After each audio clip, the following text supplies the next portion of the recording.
Welcome to the first tutorial for the vintage timber suitcase. Before we get started, we're going to need some tools to mark out, and we're going to need some timber as well.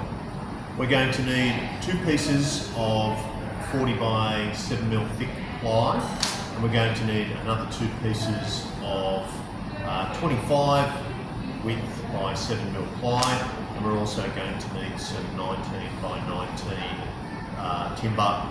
This is radio pine or wood pine. We're also going to need some marking out tools. We're going to need a rule, a tri-square and a pencil, and we also need the plans. So let's start marking. Okay, we're going to be dealing with marking out the timber suitcase.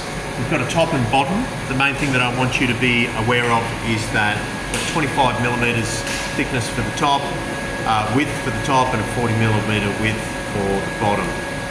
So we're going to have a box for the bottom and a box for the top that we're going to mark out.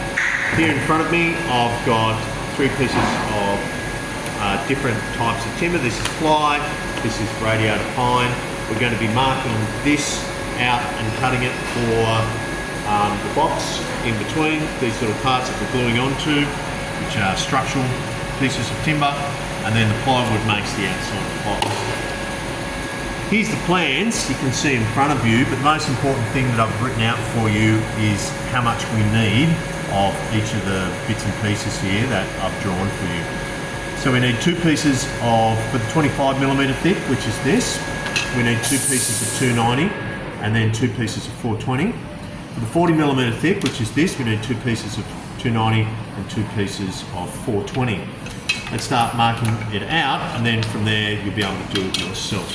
First thing that I'm doing, I'm taking the 40mm and I'm going to mark out two pieces of 290.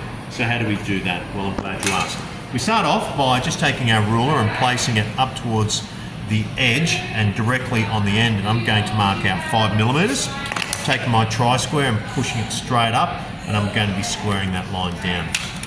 Okay, next thing that I'm going to do is mark out one of the 290. So here we go, one piece of the 290. So up towards the top of the piece of timber, I'm marking out 290, and I'm doing a 5mm break. This is what we call marking waste. When we cut with our saw, we're cutting in between that line. I'm just taking the square and I'm squaring those two bits off. Beautiful.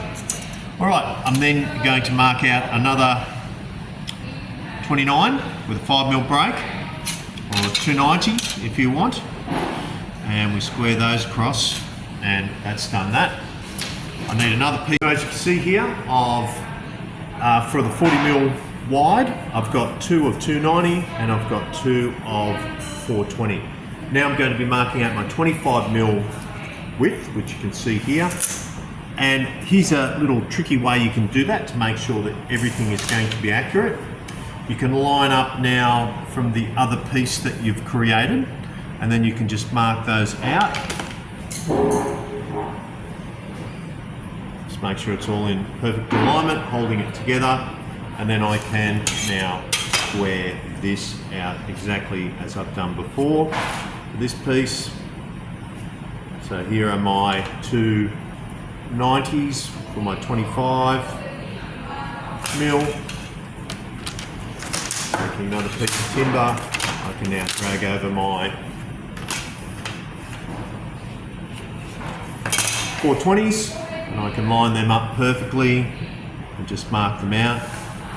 And in that way, I know that they're all going to be perfectly the same length, and I can square that across. Okay, that's the end of this marking out video. So let's label all our components. We'll start with the 290s, and you can see here that we've got side and bottom. We need two of those. So I'm just going to label this side bottom and side bottom. Okay, so they're done. They're the bottom ones. Then I'm going to go my other 290s, and I'm going to call that side top, and this side top. Now they're done. Look at that, done. All right, so here I've got my first 25, just here, 25 mil wide, and I'm going to call this back top. Cross that out. And this one down here, another 25, it's the front top. Right, that's done. Cross those out, they're crossed out. All right, what's the next? The 40 mils, here and here. So these two 40 mils, this one's called the front bottom, and this one's called the back bottom.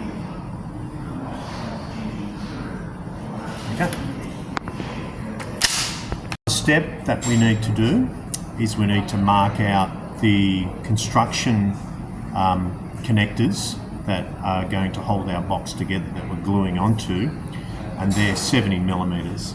So we need 4 of those. So this is 19 by 19 and it's hoop pine. So we just mark it out the same way with a 5 mil gap. We cut it the same way with a tenon saw, and we dissand it on the dissander exactly the same, so that we will have 4 pieces of identical 70 millimeters to glue onto.